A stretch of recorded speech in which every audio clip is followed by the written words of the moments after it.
Welcome to the Social Blueprint, where everybody has a story series. And I have the great fortune and honour today to talk to these amazing women who I've actually known quite a long time, and I did get them into the studio. I'm so happy.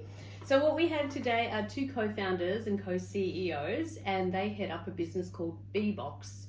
Now b.box actually started in a garage in Melbourne 17 years ago, and is now in 65 countries and employs over 90 people. It's huge, isn't it? It's really big. Yeah. Anyway, we're going to be talking to these guys about their journey, as well as what's it like to be a co-CEO and how did it all happen. What we want to do though is, before we delve into the interview, is to remember that everyone go to the website, thesocialblueprint.org.au, to see this video and many more that are up there, because there's so many fantastic interviews that you can be looking at. Okay. And our two co-CEOs and co-founders that we're talking with today are Danny Michaels and Monique Fowler. So, welcome. Before we get started, we're going to do some silly stuff. Is that all right? Sure. Okay, so this is the Wheel of Silliness. I don't know what we're going to call it. Wheel of Inspo. Wheel of Inspire. Okay, that'll work. Do you want to just spin it and see what happens? That's a good name.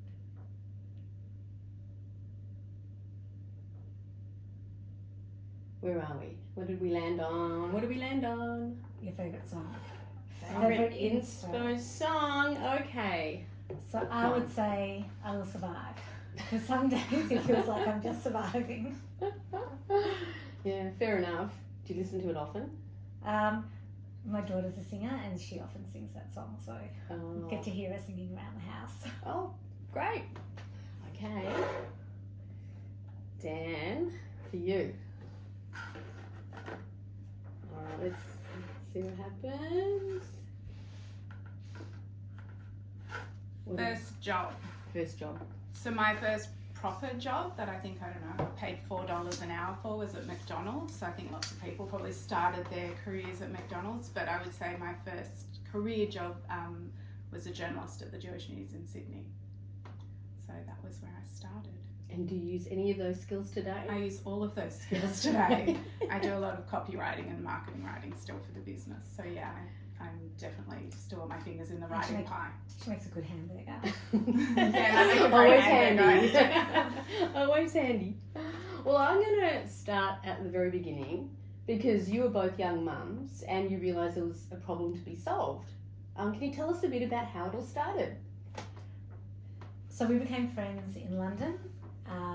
We both had corporate jobs, and Dan was originally from Sydney, I was from Melbourne, and we did a city swap. So I moved to Sydney, Dan moved to Melbourne, and so we pretty much swapped families. Her family became mine, mine became hers. And we had talked a long time about doing something together because we had very complementary skills. Dan had a marketing PR background, finance and operations. And we came up with lots of ideas, most of which was like, no one's ever going to buy that.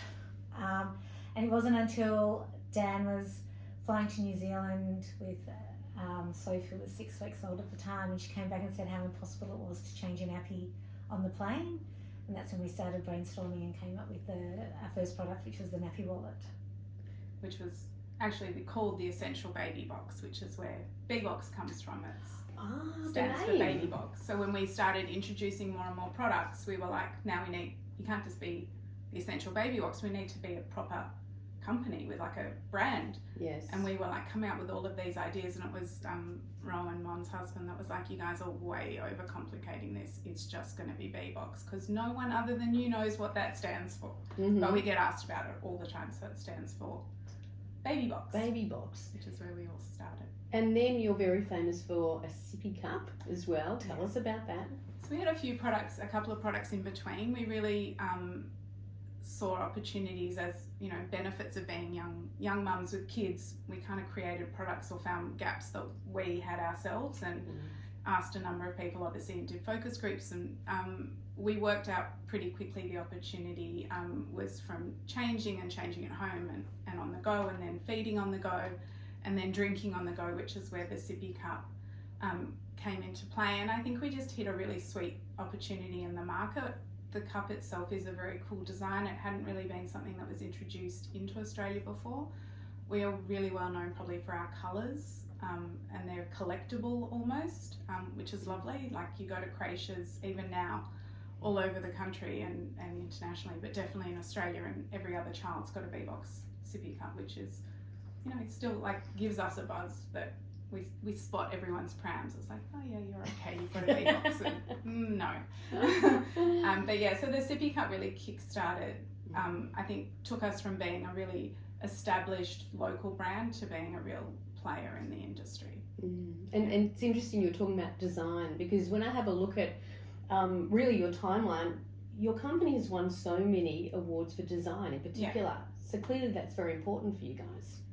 Yeah, I mean, we today have a design team of 6 industrial designers and engineers, and it's really like for them a huge acknowledgement of the work that they've done and the innovation that they put into the products. So it's been great to get that recognition, like for b.box, but also for the designers. And we set out, we didn't want to be a Me Too company. Like it's really, and there's nothing wrong with going to China or anywhere and finding something and putting a brand. That's totally fine. That wasn't our business model. We wanted to really genuinely find solutions to problems that hadn't been solved before, or in a way that we always say it's got a unique b.box twist.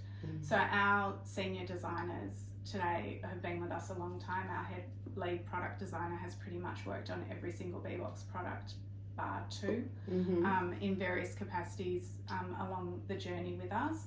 And so when people ask us what is b.box or who, we're a design agency. We design cool products, we solve problems, and by doing that we make parenting easier. But that's really like at our core, we're design inspired.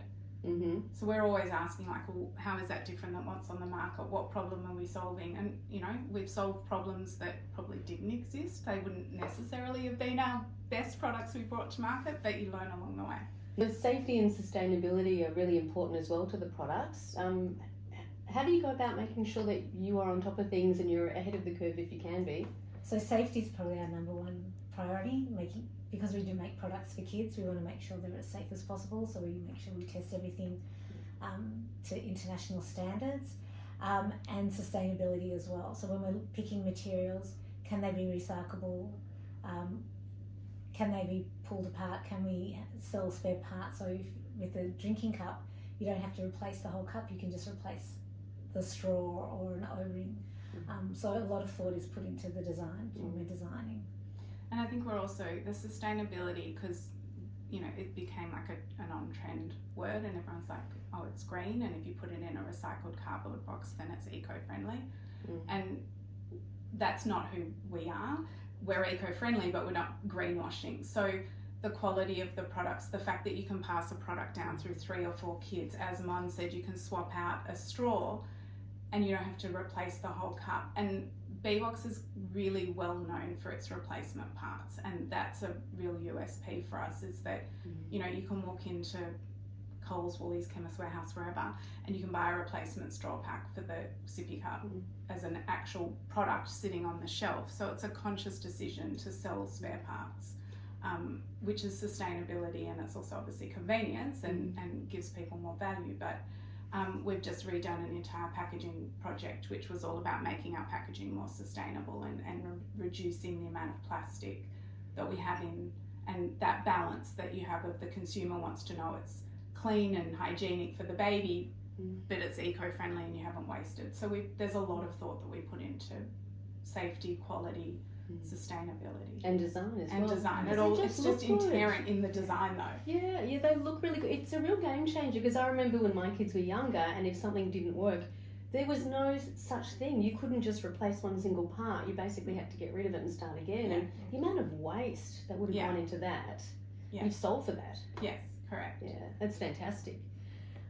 I want to get a little personal now, because when I think about starting off in a garage and putting your time and effort into something that you hadn't done before, because it's not like you went in and bought a business and grew it, or that you were employed by somebody else. This was you guys. It didn't exist beforehand.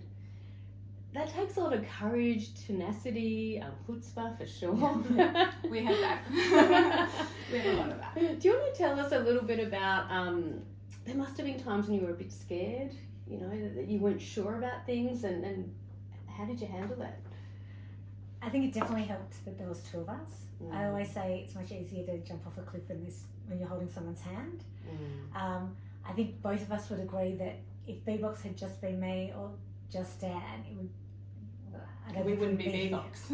But we certainly wouldn't be where we are today. No. And whilst we don't always agree and we might challenge each other, we always come to a better outcome because we bring such different things to the table. But together we're much stronger, and I think that's probably been our biggest success. And I think when we first started, we never dreamed we would be as big as we are today or where we are today. I think we wanted to earn enough money to pay for private school fees, which thankfully we can, and go on an overseas trip or something like that. Was our big goal. And that's a good goal. It's a good goal. The first 5 years we couldn't do that, and we didn't do that. But yeah.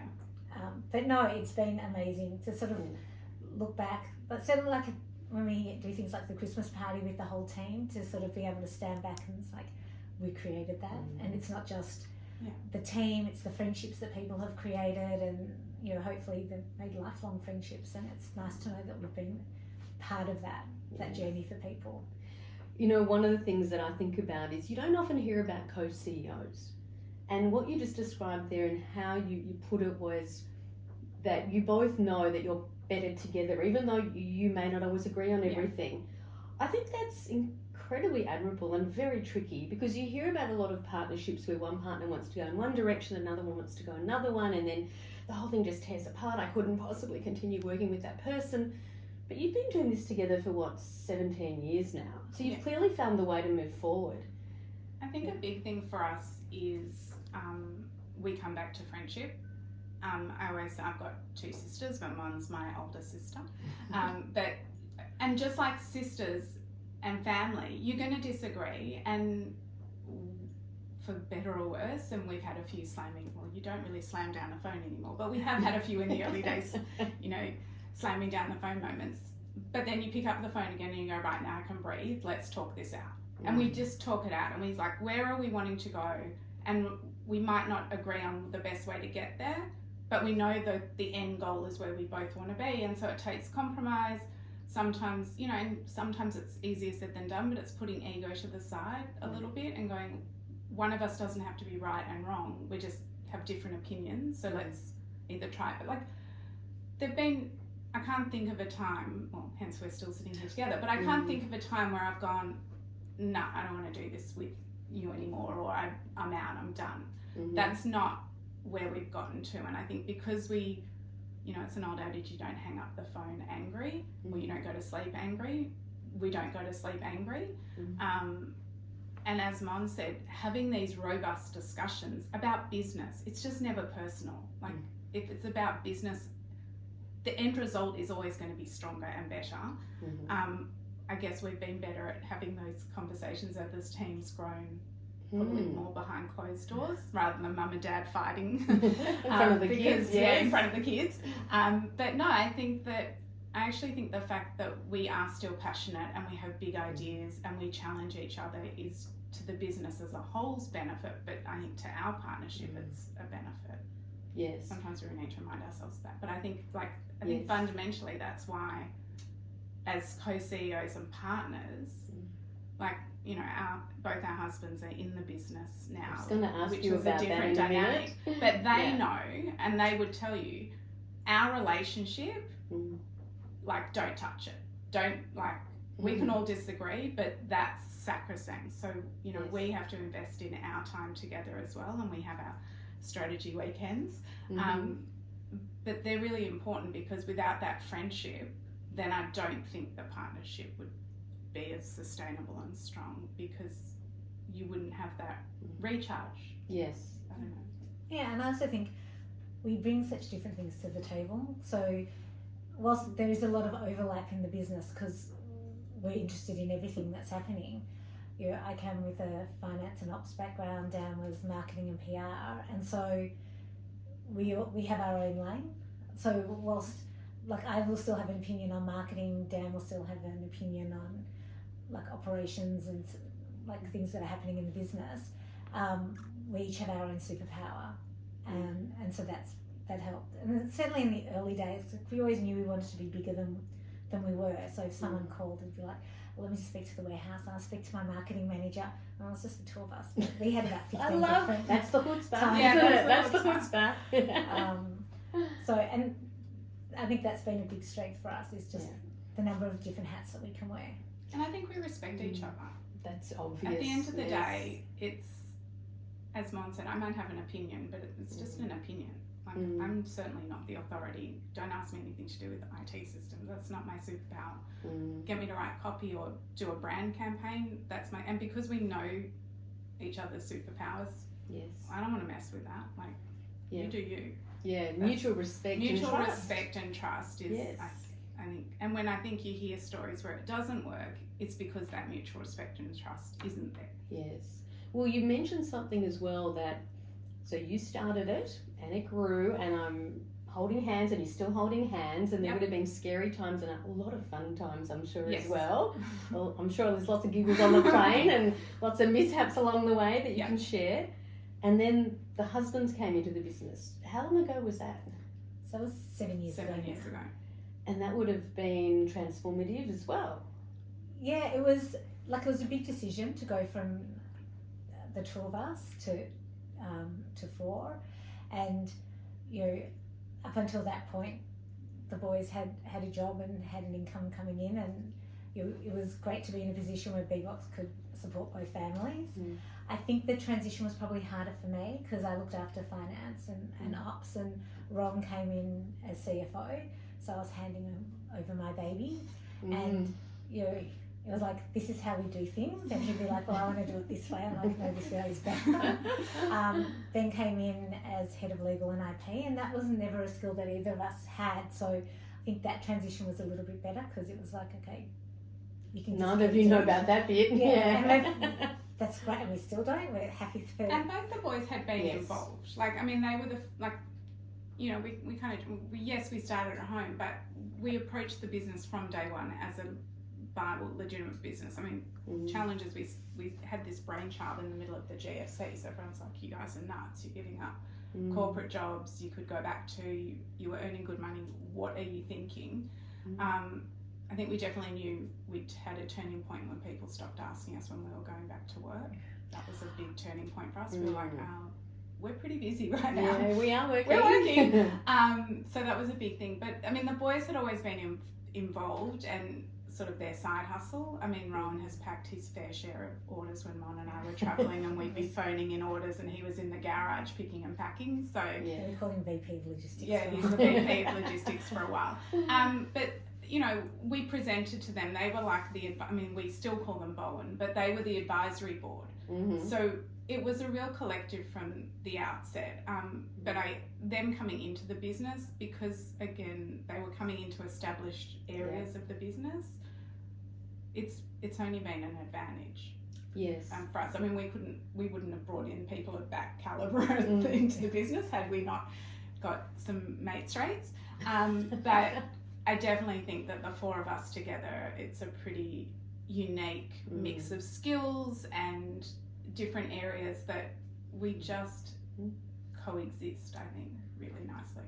I think the hardest thing for the boys, and Ron's going to kill me for saying this, was when the kids would say, Dad works for Mum. Yeah, they don't like that at all. So when the kids want to annoy him, they just say that.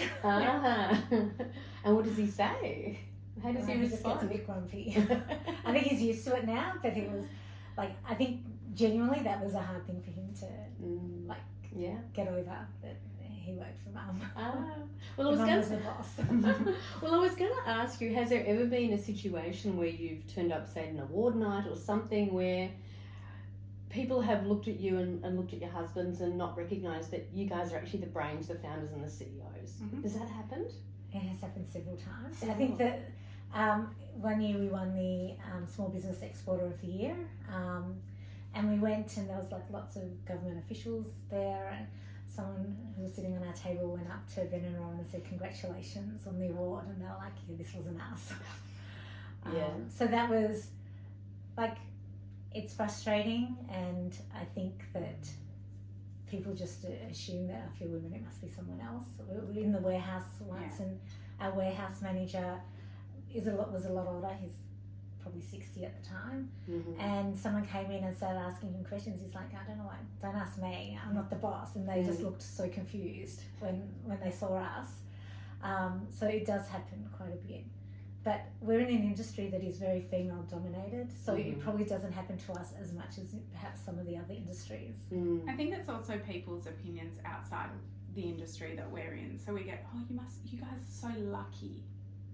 Well, yes, we are lucky. We created that luck. But then they're like, oh, you're so lucky that, you know, your husband's like allowed you to start this business. And we're like, well, clearly you don't know either of us because no one allows us to do anything. But it's this much. I don't know anybody says to two male co-founders, you're so lucky your wives let you don't hear that, open this business or start this business or give up corporate careers to like and the boys definitely don't think like that. They get really annoyed, and even at that situation at the dinner, and the boys are like, yeah, we're just here as the kind of the cheer crew, the handbags. But yeah, I think that, you know, I think it is shifting. I think we're probably ignore a lot of it, but definitely the mindset of kind of, are you going back to work, and, you know, do you feel bad leaving the kids? Well, yes, we feel bad leaving the kids when they were little, but again, you don't ask a dad the same question, or maybe people do, but I've never heard a dad being asked like. So did this happen to you, because you would have had to travel a lot, that when you were travelling, oh, I better ask them over for dinner, I better make sure they're okay, to the boys. You know, but, you know, if they were travelling. If we were away for 10 days, we cooked 25 meals and put them in the freezer, and you'd get home and 24 meals would still be in the freezer. Because they would have been invited out. Correct. Yes. Or, and like lists of where the kids needed to be in the mornings and the afternoons. But then they'd go away and they just packed their bags and off they didn't cook for you? No. And there was no list. But even now, like, I mean, our kids are older, but, you know, we'll still be overseas and they'll be like, where's my ballet shoes? Or can you make an arrangement with so-and-so? I'm like, Dad's literally in the room next door. But I think that's just the nature of being a working parent. It's not business owner. Working mum is just, you know, mum's always mum. That's true. At any age. It never stops. It never stops. And I was going to ask you, actually, how do you balance business and family? Especially now that there's 4 of you in there. I'd imagine in some ways you understand each other's time and what's needed and where. Has that changed? I think in the early days, I mean, we started b.box because we wanted that flexibility to be able to work around the kids. You know, the kids were babies. Some of them weren't even born yet when we started. And I think we worked harder on b.box than we ever did in our corporate roles. But we had that flexibility that we could pick the kids up. I was doing a lot of work with China, so once the kids went to bed, I could get online and start chatting. So that certainly made it a bit easier. And like, it is hard. It is hard being a mum and having a career. You have to make like sacrifices, and sometimes we miss things that the kids were doing, but a lot of the time we really tried to make that effort to be there for them. And I think when the boys joined the business, it gave us even more flexibility, because if we were away and the kids needed to be picked up, like Ron would have to like leave work early or like speak to his boss, whereas we have that flexibility. If I'm not going to be there, then he can just go and pick up the kids. Their bosses are way more flexible. Yes. They were good bosses. Yes. And I think also with work-life balance, like, there were times that things feel more balanced than not. I think our priority was that the kids felt that we were there and available to them when they needed us, and if that meant we were up at 11 o'clock or 12 o'clock at night doing stuff, that to me was the work-life balance, as opposed to I work 50% of my time and 50% of my time I'm present, and like, something's always going to give. And when if you're going to create a business of any size, but particularly what we have and what we built, it would be really naive to think you can do that and have it all at all times. Yes, it's hard work, but it's a choice and we love it. So I'm not going to sit here and go, oh, poor me, I missed my daughter's ballet recital because I was at a trade show. That was a choice. But yeah, you have to sacrifice, but it's just, is the sacrifice worth it? And do the people, as long as she didn't feel that she was not being cared for and everyone else was there and sending her flowers and all that kind of stuff. I think the kids would say they've been kind of part of the journey. I don't think any of them remember a time that b.box wasn't a big part of their realm. But also look at you both. I mean, you would be role models to your children as well. You know, that's the other thing. I'm sure they're very proud of what you've done because, like we said, you know, it started with nothing. It was an idea. It took tenacity. It took risks. It took hard work. It took flexibility to work around their lifestyle so they felt loved and there was a lot of quality time there as well as you had time to do what you needed to do. It was really nice when my daughter was in Year 9, they had entrepreneurial week at school and they went and saw to Seek and to MYB and Tara came home and said, Mum, you could have spoken. She's like, all the stuff they were talking about is stuff that you and Dad talk about. And they just kind of take it for granted because they just like hear this chatter at home. But it wasn't until she went on Entrepreneur Week that she realised, actually, this isn't what everyone, like it is something special. And I think it was at that point that she really appreciated like what we'd done. I think it's amazing though that there is Entrepreneur Week now for our kids to go and that's something you aspire to because I don't know like for you guys, but when I certainly was growing up, like my grandfather was an entrepreneur, but that was because he was a survivor and didn't have a choice. He had to build something. But if I would have left school and said, I'm going to go start something, did you not get into anything at university? Like, have you got a backup plan? Have you got a backup plan? Yes. Like, it wasn't something that was encouraged, whereas now we're really, I hope our kids go, we can do anything we want to do. Yeah. And risk is going to be there, and you've got to have informed risk, but take a risk. It's not going to, like, what's the worst thing that can happen? That's always what we ask ourselves, like, what's the worst thing that can happen here? Yes. Even when we started, we were like, you know, we had to go and invest in building a tool in China, which was at the time not an insignificant investment. And we were like, what's the worst thing that can happen? We're not going to recoup that. But are we going to be fine? Yes, great. Let's go all in. Yes. And so I think the kids have learned, even if they don't become entrepreneurs, they've learnt that question, problem solve, you know, be bold, be brave in anything that you do. Yes. Well, it's interesting because we were talking about failing forwards, and it sounds to me like one of the things you would be telling yourselves is what's the worst that could happen. And it sounds like that's pulled you through many things. Well, the worst thing that happened is she might push me off the cliff. No, I'm joking. She won't push me off the cliff. If you're, I think in anything in life, but particularly in business, if you are terrified of failing, you are not going to even start. If we would have listened to everybody with all the reasons we shouldn't do something or couldn't do something, like that would just paralyze you. So I think accepting that not everything's going to work out the way you intended, when we talk about failing forward, even with the team, we're like, it's okay to try something and make a mistake and learn from it. Probably not okay to make the same mistake 2, 3, 4 times, but like fail forward. What did we learn from it? What can we do differently? What should we never do again? How do we want to, you know, that famous word pivot, but how do we want to change things up? And I think both personally and professionally, to know you're going to get it wrong, but it's going to be okay. I mean, I don't know any successful entrepreneur that has not failed at something along the way. I think a lot of people often ask, if you knew then what you know now, what would you do differently? And I often say, I don't think I'd do anything differently, because if you don't make mistakes, then you don't learn. So you need to make those mistakes to be able to move forward. And as long as they're not catastrophic mistakes and you don't keep making the same ones, I actually think it's a good thing. Yes. And then I think, like you said as well, having the time to stop and reflect about what went wrong, what are we going to do differently so that that doesn't happen again, or minimise the risk of that happening again. Which brings me to something you hear a lot about, particularly with young women, imposter syndrome. Have you got some advice for people who might be listening to this who feel they've got imposter syndrome? Because you guys just went ahead and did it. You must have some lessons to share. So I'm a big believer in fake it till you make it. And I say this to the kids all the time. If you have an opportunity, just take it, because you never know what's going to happen and what's the worst that can happen. So it's give it a go. I had someone who worked for me years ago, and he called me to say that he had this opportunity at work and he wasn't sure if he should take it because it was a different skill set. I'm like, don't say no, take it. You'll just learn on the job. Just learn, and it was the best thing he did. Like, he moved up the ranks, and fake it till you make it. Yeah, I would agree.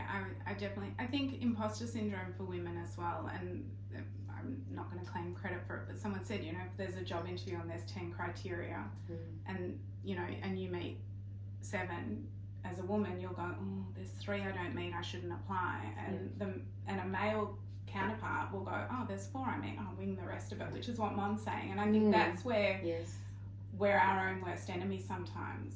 Where, and if you're a perfectionist, that's definitely doesn't help. But imposter syndrome is just like, again, it's just putting a limit on people. And so if you buy into that, then you limit yourself. Then you limit yourself. And so that's why I say to my kids, it's like, imposters, like, it's just a trendy word, but all it means is a lack of confidence. And so being confident in who you are and what you want to do, and that you have the skills to do it, as Mon said, and if you don't have all the skills, you just wing it, or you get help, or you learn, or you realize actually those skills maybe weren't like so vital to the role, and all the other things you bring to the table are really valuable. But I think it's also an Australian, it really is an Australian thing. Tall pop, whether you call it tall pop or your own imposter syndrome, like when we work in the US, it's just not a thing. They're like, isn't that interesting? Oh, high five. Everything's like a high five, even in the office. And we're like, okay, we're doing this. Oh, no, that's really interesting. You mentioned BRAVE before, because I had a look and I know that your company values, the acronym is BRAVE, which I think is fantastic. What does it mean, and how did you get there, and how do you make BRAVE happen at b.box? Well, the values, I think, were values that Mon and I started the business with and kind of lived by personally, and all we did was, with a bit of challenge as we grew larger and had to be more corporate, and we hate that word, we're corporate, is to define it for the team, because we'd explain it and we're like, we need that in 3 words or 4 words. So BRAVE stands for bold, responsible, authentic, visionary and edgy. And basically that just means think really big, don't be afraid to try things, be responsible both financially and obviously environmentally, and just don't limit yourselves. Like come to each other with ideas. b.box breaks the mold. We redefine things. That's what we set out to do. That's what we still do. We've probably just packaged it more nicely. But I think it's just who we individually are and how we approach things, and that's what we wanted for the company. And we recruit, like everyone in the business is recruited because they, I mean, it sounds a bit cultish, it's not, but they're recruited and they're measures that we, like, do they fit those values? Yes, because the other thing I'd imagine is as you're getting bigger, you have to start taking on staff. You need to start delegating, you need to start trusting other people, and not only do they need to be competent and ideally better than what you can do, but equally they have to do it in the way that really preserves its culture. And I can see that the way that the two of you interact, and you've got such respect and love for each other, you can really see that would permeate through everything. Is it really hard when you find somebody who comes in who it just doesn't work, doesn't fit? I think it's always hard when you have someone that doesn't fit. We try when we're recruiting to look at, will they be a cultural fit? Because there are skills that you can learn on the job, but that culture, and if you get one bad egg, it can really affect everyone else. So it's how do you, and we don't always get it right. It's hard. But that culture part is really important to us, not just in Australia, but when we set up offices in Europe and the US, it's how do we get that same culture over there? And so that's a challenge for us, but we certainly work hard at it, and we've got an HR department now that sort of help with that, but that's been a really important part for us.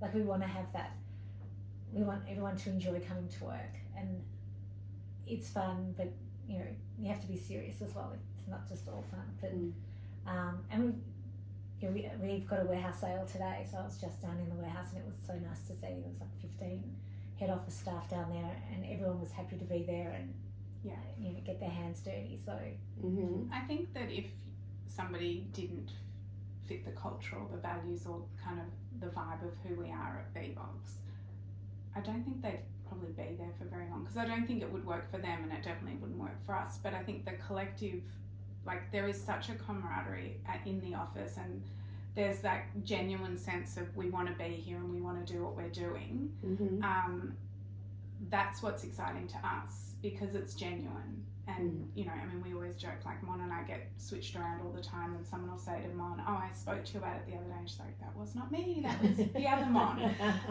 But, you know, our door is always literally open, and we are, you know, at the warehouse sale. I'm going down tomorrow, we'll be at a show, or we're setting up stands and stuff, and everyone's like, but you don't have to do this. I'm like, we want to do it. If we don't expect anyone to do anything we're not going to do. Thankfully, we don't have to unload containers anymore. That is really hard work for anyone that's had to do that. Hats off to the warehouse guys. But we used to do it. We used to do it, yeah. Yeah. So I guess in some ways you've both done nearly all the roles that you've got now, although you've had to bring in some new things like IP. Because I'd imagine that's also a big thing. If you've got these fantastic designs that people could copy so easily, how bringing in a new skill set like that would be so important. Yeah, no, it was... it's very much, we can design the best product in the world, but if it's not protected, then, you know. And it was lovely, someone who's actually just contracting at the moment, and she'd said to me the other day, she's got an idea for something, and she'd spoken to someone, but they wanted to own her IP. And she'd learnt at b.box that that's really important, that and it was something totally unrelated, but I was just like, you know, so it's sort of like that entrepreneurial spirit, I guess, is flowing through into other people, which is lovely. That's fantastic. So we're going to finish up in a minute. It's been just wonderful hearing you both.